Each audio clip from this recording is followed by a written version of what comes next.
भगवद्गीता घेऊन भाजप आमदार सुरेश खाडे यांनी घेतली शपथ.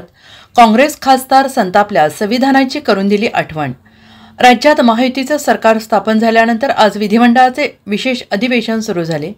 नवनिर्वाचित सर्वच आमदारांची शपथविधी आणि राज्यपालांचे अभिभाषण होऊन विधानसभेच्या कामकाजालाही लवकरच सुरुवात होईल आणि यासाठी 3 दिवसांचे विशेष अधिवेशन बोलवण्यात आले होते. त्यानुसार आज पहिल्याच दिवशी सर्वच पक्षांचे आमदार सभागृहात पोहोचले असून मुख्यमंत्री देवेंद्र फडणवीस, उपमुख्यमंत्री अजित पवार आणि उपमुख्यमंत्री एकनाथ शिंदे यांनी सुद्धा आमदारकीची शपथ घेतली.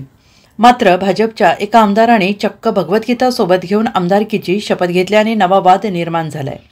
दरम्यान सुरेश खाडे हे सांगली जिल्ह्यातील मिरज विधानसभा मतदारसंघातून विजयी झालेले आहेत. विधानसभेच्या विशेष अधिवेशनापूर्वी हंगामी अध्यक्षांची निवड करण्यात आली. विधानसभेचे हंगामी अध्यक्ष म्हणून कालिदास कोळंबकर यांनी पदभार स्वीकारल्यानंतर आज सर्वच आमदारांचा शपथविधी संपन्न होत आहे. आत्तापर्यंत 160 पेक्षा जास्त आमदारांचा शपथविधी पूर्ण झाल्याची माहिती आहे. तरी महाविकास आघाडीच्या आमदारांनी आज शपथविधी न घेण्याचा निर्णय घेतला आहे.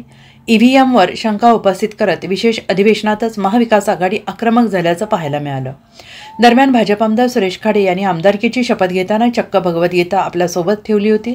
भगवद्गीतेला साक्षी मानत त्यांनी आमदारकीची शपथ घेतली. त्यांचा शपथ घेतानाचा फोटो सोशल मीडियावर चांगलाच व्हायरल झाला आहे. तर काँग्रेस खासदारांनी या शपथविधीवर आक्षेप घेत संताप व्यक्त केला आहे.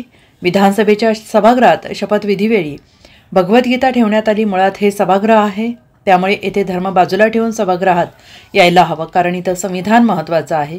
या संविधानाच्या जोरावर मी इथे 20 वर्ष सदस्य म्हणून काम करत होते, असं म्हणत खासदार वर्षा गायकवाड यांनी आमदार महोदयांच्या शपथविधीला आक्षेप घेतला. त्यामुळे आमदारांच्या शपथविधीचा हा फोटो सध्या वादाच्या भोवऱ्यात अडकला आहे. Bureau report, SBN Marathi, Mumbai.